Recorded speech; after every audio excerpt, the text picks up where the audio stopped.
You cannot eat a slice of bread in 60 seconds. I don't even know why I'm doing this. You gotta eat. I'm with you, bro, but like it has to be 60 seconds though. No water. No water or anything. A slice of bread in 60 seconds. You think you can do it? Sure, man. We're brothers, we're happy and we're singing and we're colored. Give me a high five. All right, cut and... Welcome to the second episode of Brothers with Questions. This is Malcom D. And I am MicksLity. Today we're going to touch on some special topics today that may have a couple of people butthurt. We're going to have some situations that we're going to talk about that are kind of traumatic for the black people going on right now. We also have a couple of videos submitted that we're going to touch bases on. Today our movies that we're going to discuss is... Who are we if we can't protect them? We have to protect them. The Quiet Place. Looking at the previews and everything, you see like there's always a hidden idea like what the monster is, and it's like always in every movie, everybody has to talk about the narrative. But it was just a really great movie just to go watch. It was like really suspenseful, and I really loved it. I didn't even get to see like any trailers, so it wasn't even build up. It was just you told me about it. I was like, all right, let me go check it out. And then I walked in the movie without saying any spoilers. I've never heard the movie theater so quiet in my life. The only time it was that quiet was when we were watching Black Panther for the first time. Everybody just Don't you say that? yeah. But I promise you, The Quiet Place is one of the movies that will literally have you jumping in your seat, like jump scares that actually deliver. Like it starts off like in a way I did not expect, and it was just like, oh, when I saw, I was like, oh, so this movie's gonna be. I think that was in the trailer. This movie makes you want to rethink having children. I'll tell you that. Yeah, I know, boy. I was upset. Now, here's one thing about the movie without saying spoilers. The woman, the mother in the movie, she's actually pregnant during the time, and it's like the creatures, if they hear you, they're attracted to the sound. I mean, the slightest sound of you drop a pencil on the floor, and they're gonna pick that up. This lady is pregnant in the midst of this, so she's trying to give birth and not make a single sound. I don't see how she did that. That was like the most impossible thing I've ever heard. Unless you're a Scientologist. Because they don't make sounds when they have kids. You didn't know that? No, that's a real thing. I'm not making this up. This is serious. You didn't know that? They don't. They're not allowed to make sounds when they're having babies. What would happen if they make a sound? Do they kill the baby? I don't know. Maybe Tom Cruise will come and get them. Alright. Take somebody who's a scary person, somebody who's jumping out of their seats. That'll be the best movie you've ever seen. Yeah, it's like it doesn't have that much dialogue, but you just see the actions and the reactions from each characters, how they play off each other. Mm-hmm. It's like the entire cast is playing a family, and within that family, they're like interacting with each other. They have like all their qualms, and you see it within the movie and how they interact with each other. And they're communicating through sign language because one of the actually found out the girl who played the daughter, she's actually deaf. Yeah.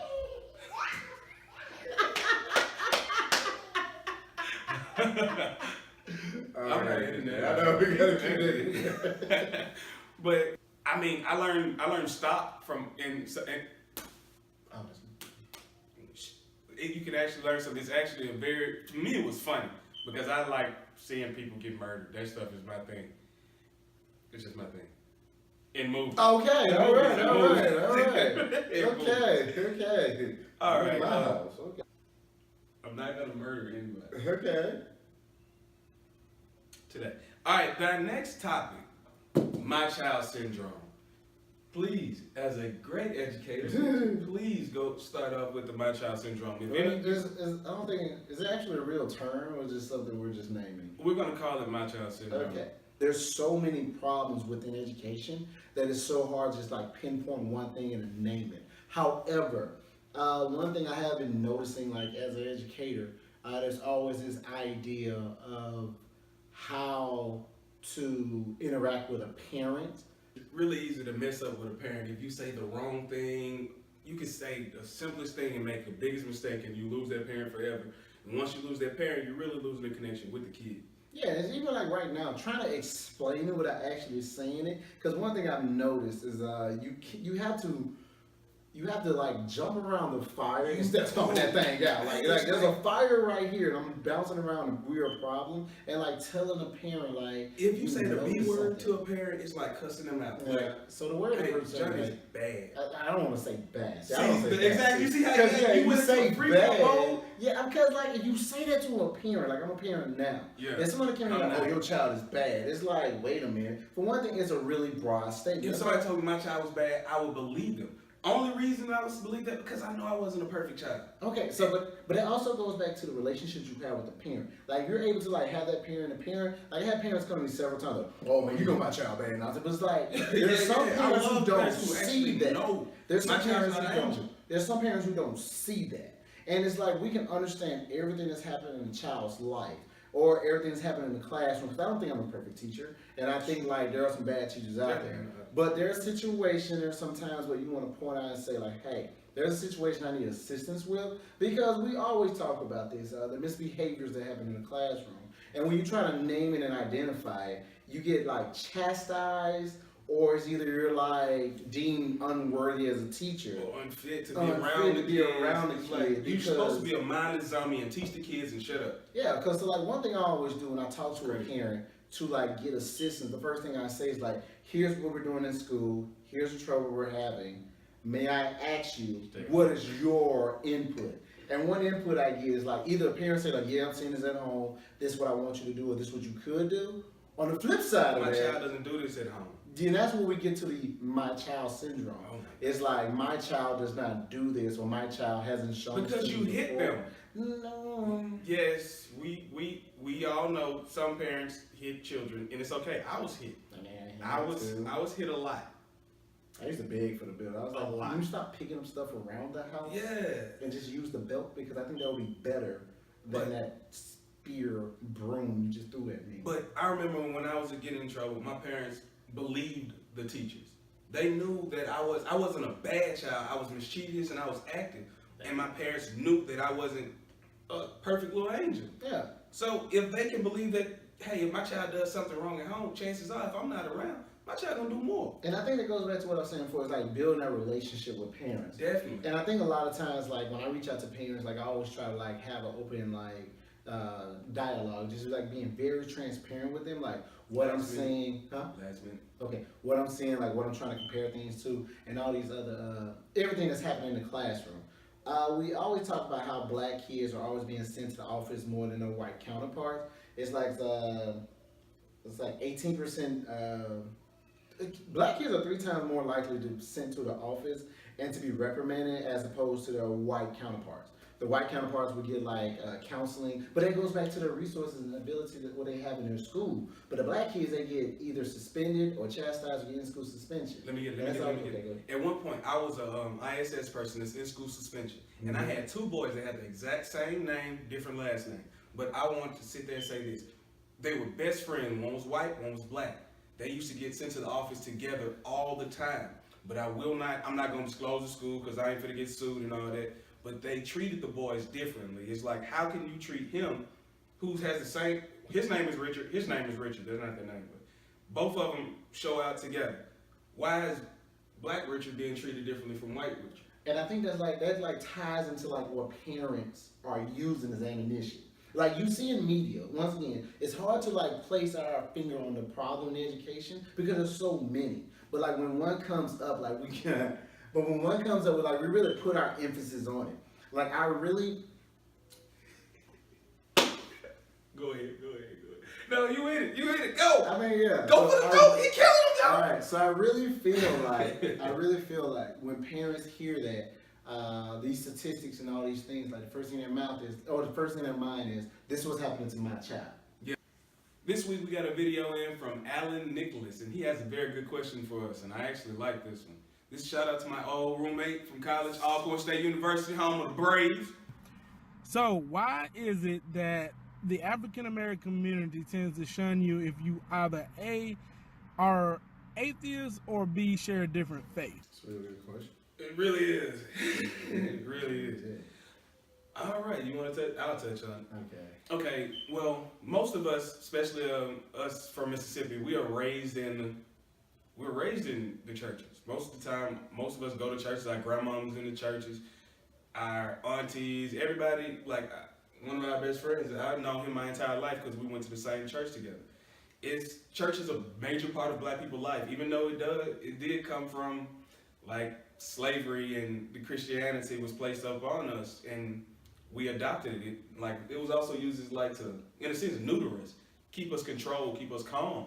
But we have adopted the faith, and with Black people, we stand by one thing and one thing only. It's like once you kind of step out of the ways of what we're doing, you're gonna be looked at differently.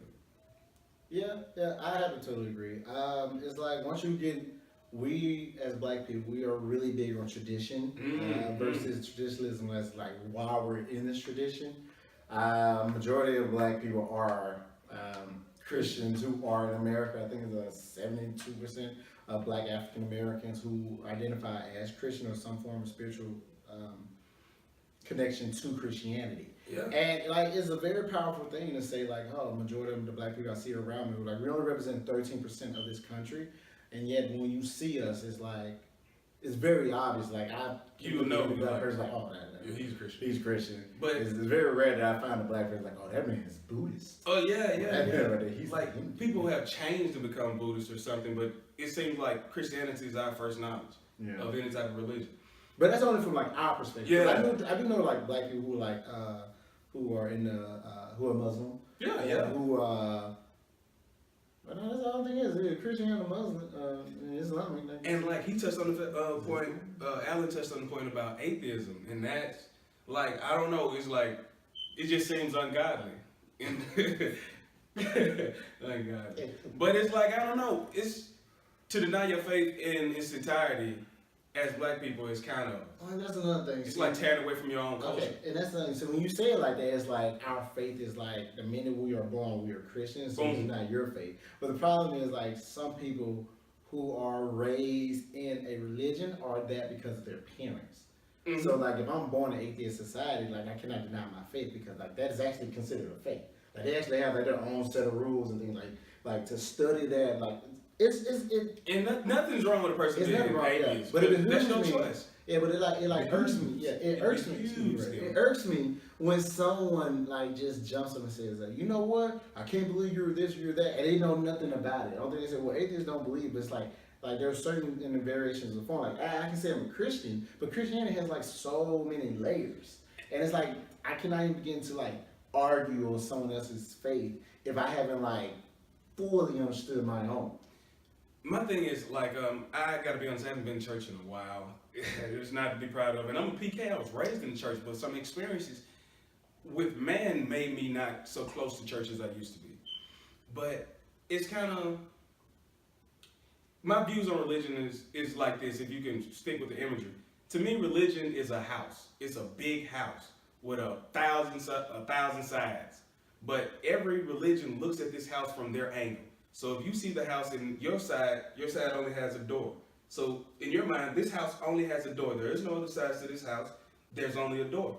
However, if you go around the other side where another religion is looking at faith or whatever, they see only a window. And they can think, hey, this house has no door. It only has windows. But all of us are looking at the same house, not realizing that our perspectives are only our perspectives, but we're still looking at the same boom. Thing. Yeah. So we do an analogy. Yeah. Right? I got it. Let me try. You ready? Drop it. Different religions, right, are people pointing at the sun, but instead of focusing on the sun, which is God, we're all focused on our own fingers. My dude. I don't know what that means, but it sounds good. I know, man. If you go against what our culture is traditionally used to, you're gonna get looked at differently. Not even so much as religion. If a black man is to marry a white woman, or a black woman is to marry a white man, first thing people why?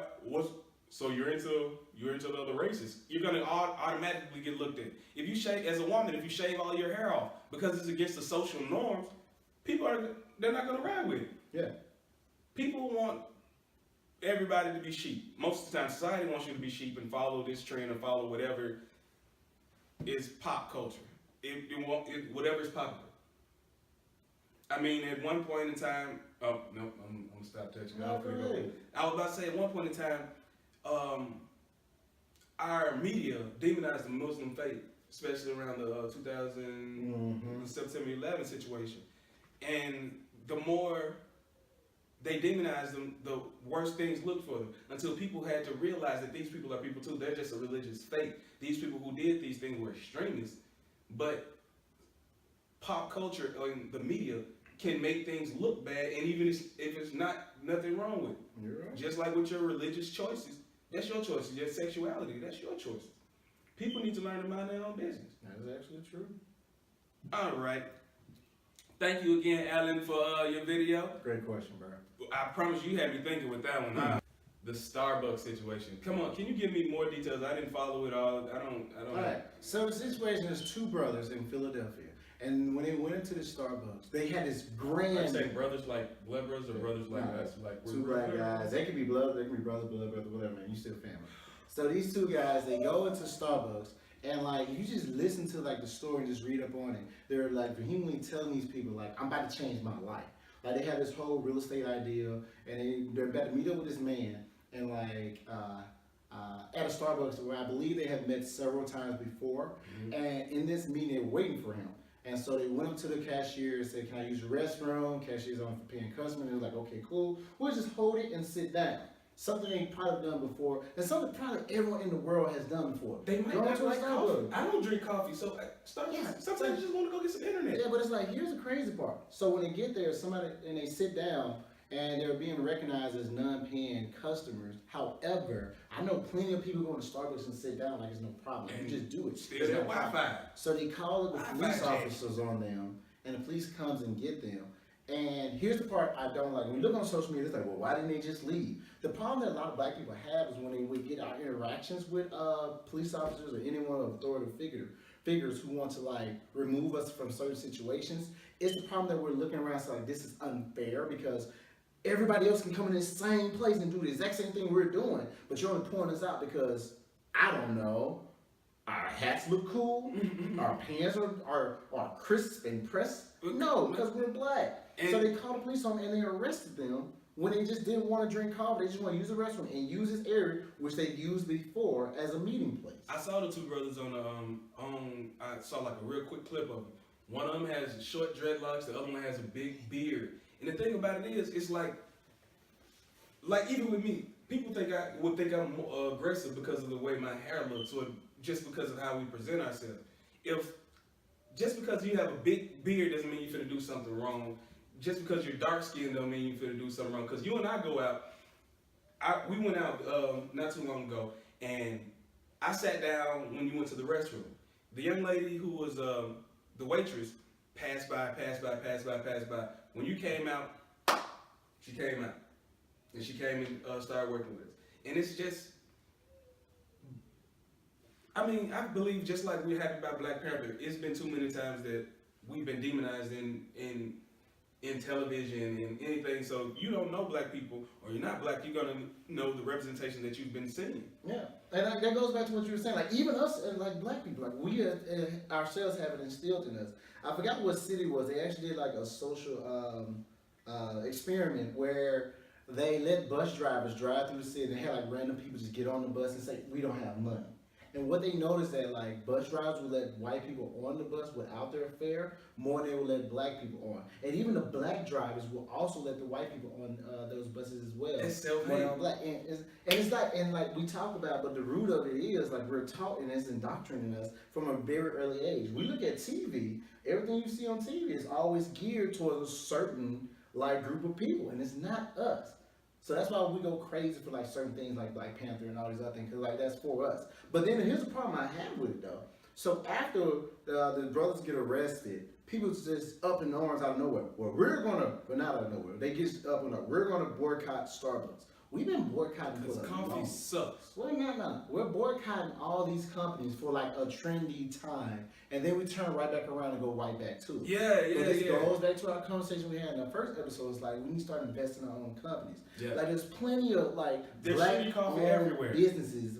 You get black shitty coffee. There's plenty of black owned businesses. I love coffee. Muffins I love coffee. There's plenty of black owned businesses that like provide coffee. There are coffee shops out there. So that's why I always tell everybody, go back to that app, Spendefy, put in your location, and get what you need. Like, do not boycott just for the sake of boycotting. No, actually start investing your money somewhere else, because you know what they're going to do? They're going to shut down all their stores on May 25th or May 29th, whatever, sometime in May. They're going to shut down all their stores, and they're going to send all their workers to go to a cultural, racial, like a class seminar type thing, and then they're going to open up their stores the next day, and hopefully everybody's okay. It's another PR stunt. So all right, our final topic for today, we have another video coming in from Glenda Moore. So my suggestion is that you offer a health tip show, or maybe do a show dedicated to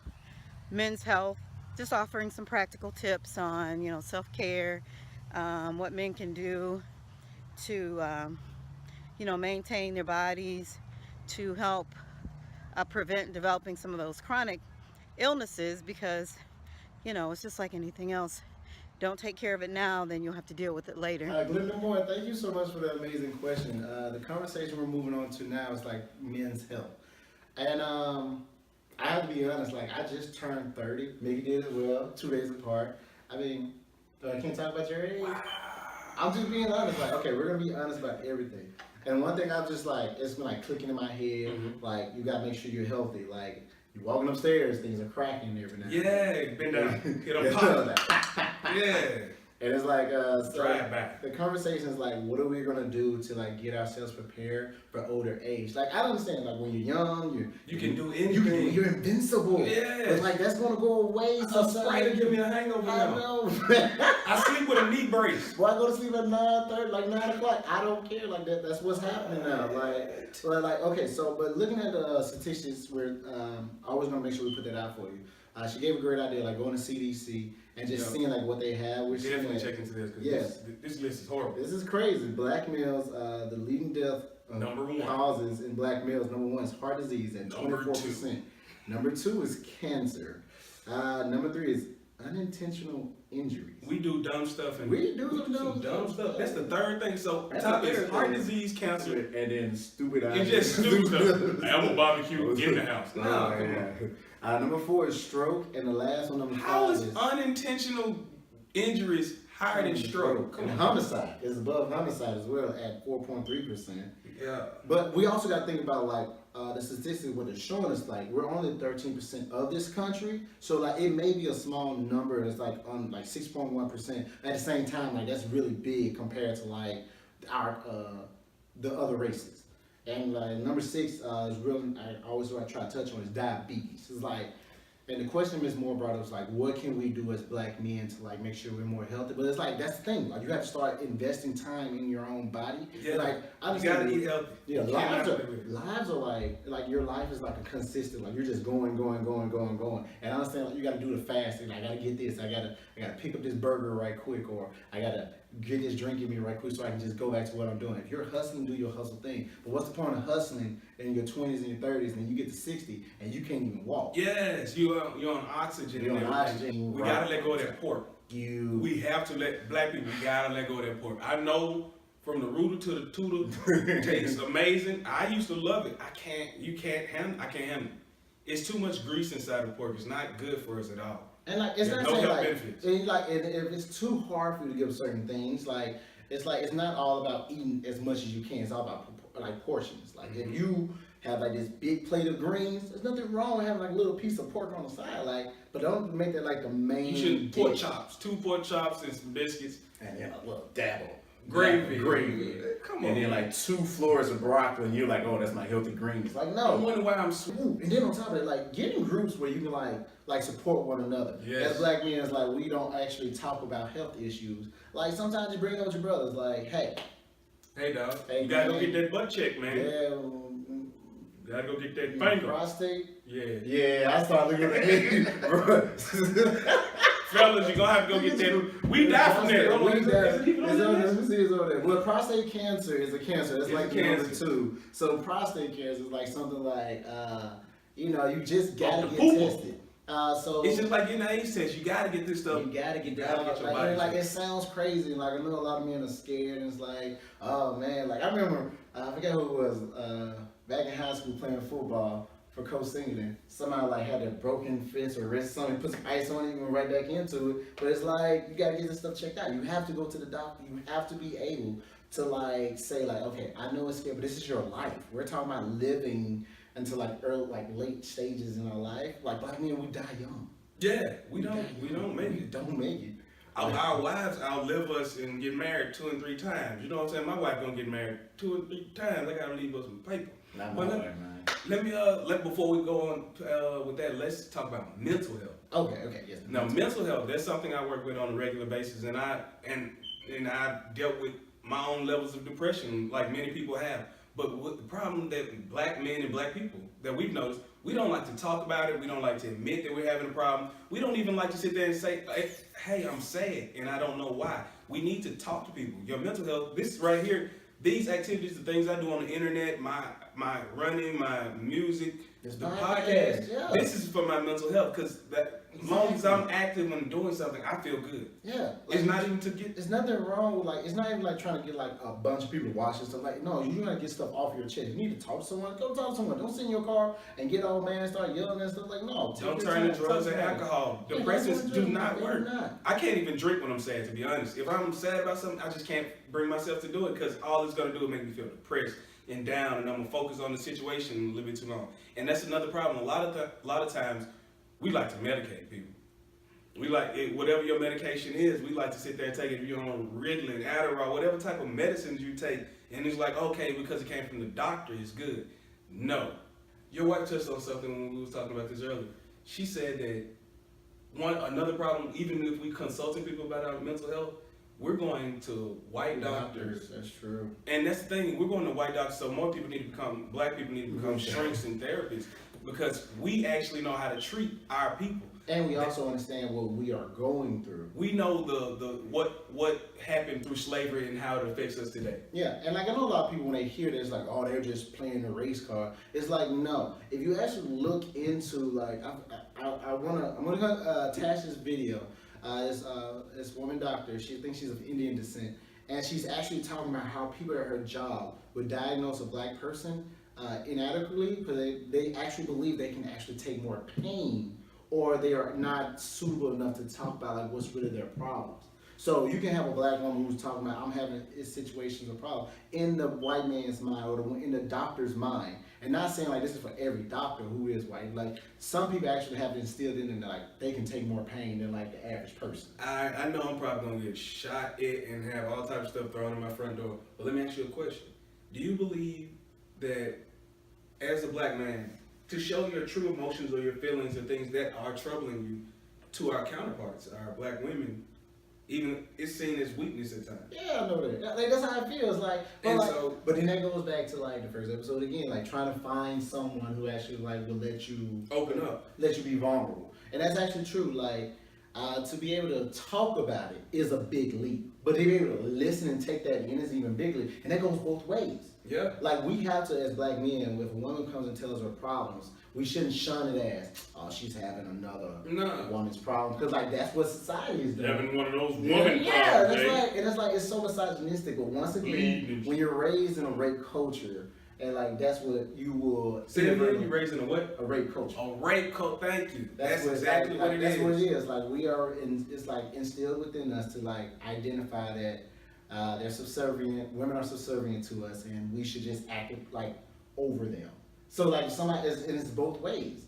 If I tell you I have a problem, I want you to listen. If you tell me you have a problem, listen. Like that's all we have to do for each other. And it's not a sign of weakness or It's not. failure or It's not trust. Like, to me, I it's can trust crazier you. to not to hold in all these issues because those things will kill you. Depression will kill you. Depression is something serious. Like I've met people who like will sit there and have problems and don't want to talk about it because they're one, scared to be labeled, two, afraid of what their family will say, Yep. and then like three, they're actually afraid like if they'll lose everything they've been working for. But it's like that's so much to hold on one's shoulder. It's like you have to like let that go, bro. You just gotta find your level of peace within yourself. My thing is, if you can find peace in chaos, I promise you the world is a beautiful place. and you have to be honest with everything that you do. And I have to be honest too. Like when we first started this podcast, I was really like nervous, and I just put it out there. And like Nikki was like, "You gotta send out to 100 people," and I was like, "Oh, what are they gonna say?" And like that's like something I had to tell you. Like that's something I struggle with, is like worrying what other people think of you. Mm-hmm. And so like you have That'll this stop issue. many people. That will stop everyone. Like if you love something, go for it. Like I understand people gonna say stuff. Like that's what they're supposed to do. And As I put out those videos of our podcast, I've been looking for our first hater. I cannot wait to meet that person. I want to be like, oh my gosh, we're making it. We got someone who don't like us. You ain't nothing to someone hates you. I hate being nice. Somebody send us some hate mail. Ooh, send us a hate thing, just like not like this. A hate like, video. Ooh, hate the Power Rangers. Like, man, this suck. Hate this suck. Yeah, say we suck. It's because then we can like continue to work harder, because like we're in a place, like I feel like I'm in a place where like it's scary to be happy. Yeah. It is so scary to be happy. It feels like death. You feel like you're finna die because you too happy for too long. That's how I feel. Like I'm actually scared to be happy. Like when we first got our house, I was just like, something's gonna happen. Something's gonna happen. It should not be that easy. That right there in itself is mental health. You gotta work on that stuff, because no one should be in a mode like, hey, shit's gonna hit the fan. You got to be able to accept the moment and love every moment. That's what you're saying. Like you have to identify like when you're being blessed. Like. All right. Thank you so much for your time. We had a great time with this show. We'll try to get another one out next week, or maybe after that we'll try to get. Oh, and something special coming up. We will be trying a new location soon, so be prepared for that. We are. Yeah, I'm not gonna tell them where yet. Oh, you're not gonna tell me? Like, yeah. Oh yes, we have a new location coming up. Ooh, I forgot about that one. Yeah. And also, I want to get everybody ready for next week. We will be reviewing the Avengers movie. I've been waiting for my ticket like well in advance. I'm a big geek nerd, as you can tell. So, everybody, we're excited, and thank you so much for being part of our show. Once again, you have any questions or anything, please reach out. Give us feedback. Still looking for our first hater. We know you're out there. We know you're out there. Come to the front and talk to us. We believe in you. The altar is ready. Come on up and tell us about how you hate us. And we'll just continue to tell how much we love you. Thank MicksLity boys all day. Thank you for your time. Thank you, guys.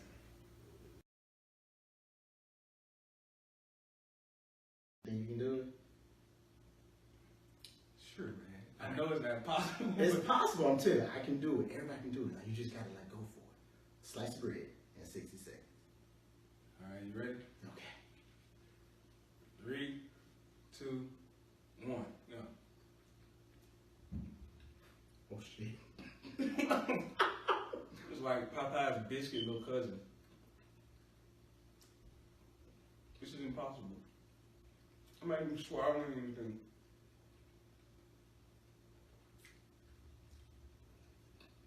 It's fucking ridiculous. Why are we doing this?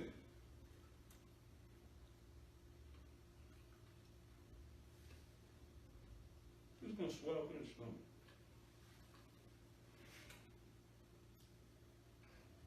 Big mouth, mouth. Did it. Been done. Then I had 28 seconds left. Mm-hmm. Yup. Mm-hmm. Boom. I got it. I got it. How the fuck did I do that? You got it? All right, that was good. Woo. I